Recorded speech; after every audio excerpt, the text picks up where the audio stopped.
think back to before you came in to see Melody, how long did it take you to make that decision? Probably about 6 months from when I'd previously seen a pelvic health physio. Probably took about 6 months. And what was the main reason that it took 6 months? I'd had 2 previous bad experiences or negative experiences with pelvic health physios. So I was almost at the point where I just thought that I was broken and I kind of couldn't be fixed. So I wasn't even sure it was going to work. I think there were several obstacles. Like I said, I was getting to the point where I felt like I was broken. You see sort of so much about, yes, it's common after you've had children to have kind of pelvic issues, and I just kind of maybe got to the point where I thought, well, this is me now. And that's the way things were going to be. And because I'd tried so many other things, I thought maybe, I just wasn't fixable. And I think that's a really common situation I see with my women. They get to a point where they've been told these are so common, it's actually normal. And common and normal are not synonyms of each other. Yeah. Especially for women in situations that are finding pelvic health as a struggle. And I would suggest that every woman, from my experience, has a breaking point where they will put up with symptoms for as long as possible, and then something will happen and they just think, I cannot do this anymore. And that's the point where we can intervene.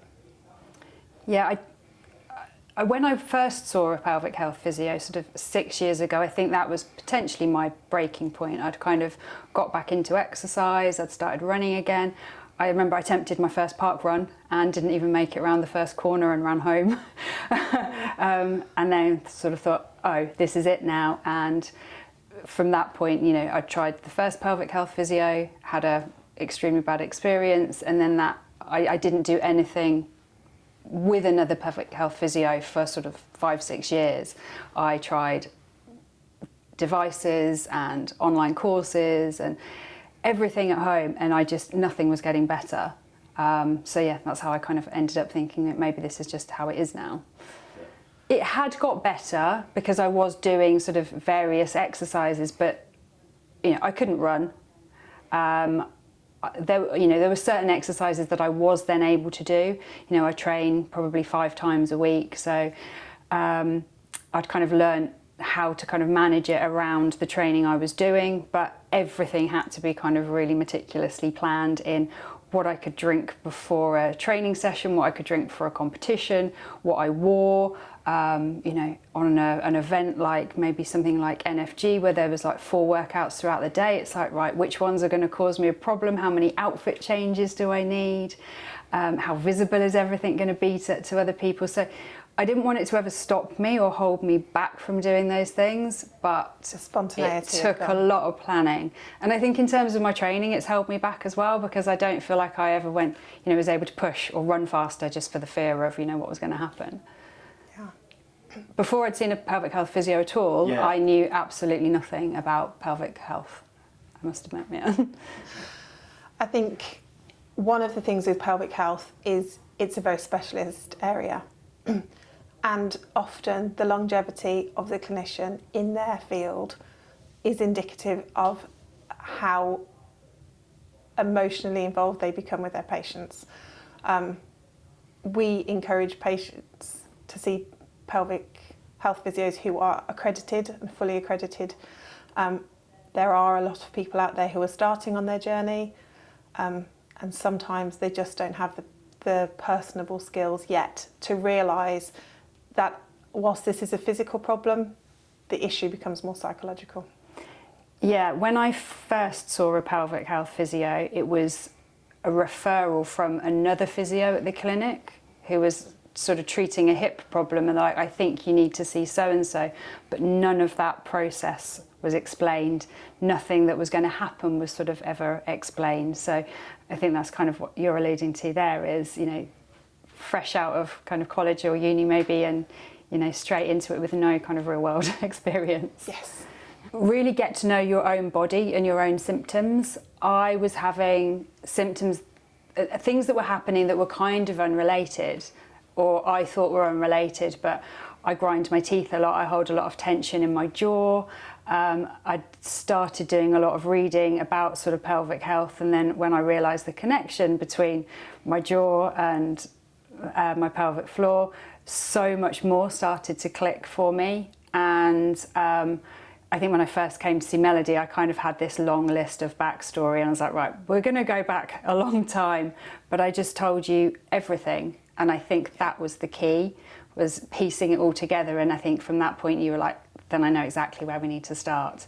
And that was the real big difference. And having someone that I could immediately trust with that information. And I think for pelvic health, more than potentially other areas of physio, it's having that really long subjective assessment where we can get to the bottom of everything, things that you don't even think are related, we will start to make sense of.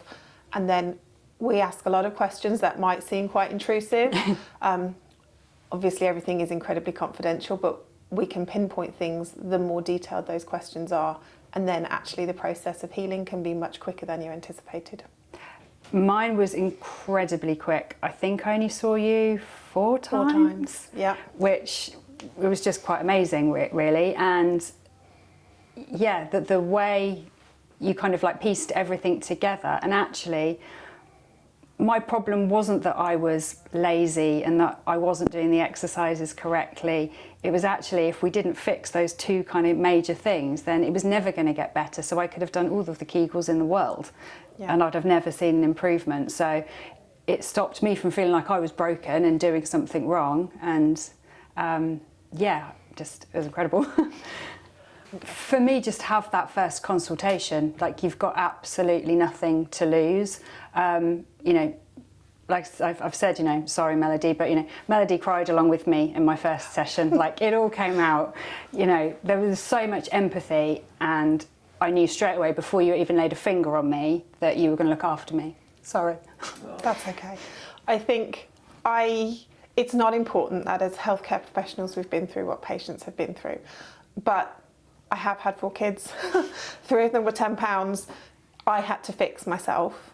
And I think the thing I love about my job is that whilst things can be physical and they can upset you, your femininity, your identity starts to lose when you feel like your body isn't your body and you can't do what you want to do.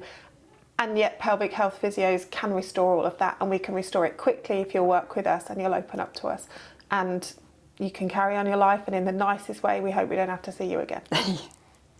And I think that's why I'm here. You know, I don't really necessarily want to publicise the fact that, you know, I've had pelvic health issues, but so many women do, and if I can help other people get help, then I want to. So that's kind of, you know, why I'm here today. That's amazing. Thank you. Is that all right? Yeah, that's incredible. You made me go there. Sorry.